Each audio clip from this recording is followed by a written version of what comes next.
রান্না জোগাড় হয়ে গেছে। আলু সিদ্ধ করে রুই মাছ আর সাথে দেবো বোয়াল মাছ দিয়ে ঝোল করব রান্না। আর রান্না করব আজকে গ্রামের খাবার। এই যে দেখেন ঝাল পেঁয়াজ কাটা রাখছি। আটা, এটা হচ্ছে কলার গাছের আটা। আটা ভাজি হবে আজকের মজার খাবার। তো রান্নার সব জোগাড় রেডি। গ্রামের চুলাও ধরাই দিছি। আর এই যে আলু সিদ্ধ ঝোলের মধ্যে স্পেশাল খাবার রাঁধুনি পাতা দিব।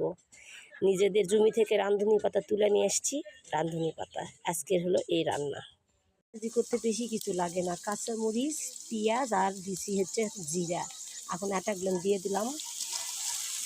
আটা ভাজিতে হলুদ আর লবণ আর কিছু দিতে হবে না। এইদিকে মাছ রান্না করবো, তার জন্য মশলাও কষাই নিচ্ছি। রান্না হয়ে গেছে, এখন নামাই নিব। তো আটা ছিল কতগুলার না, এক কড়াই হয়ে গেছিলো। ভাজতে ভাজতে দেখেন অল্প একটু হয়ে গেল। আটা ভাজিটাও প্রায় হয়ে আসছে, আর একটু ভাজা ভাজা করব।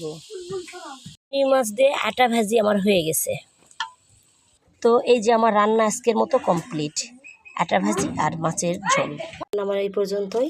সবাই ভালো থাকবেন, আল্লাহ হাফেজ।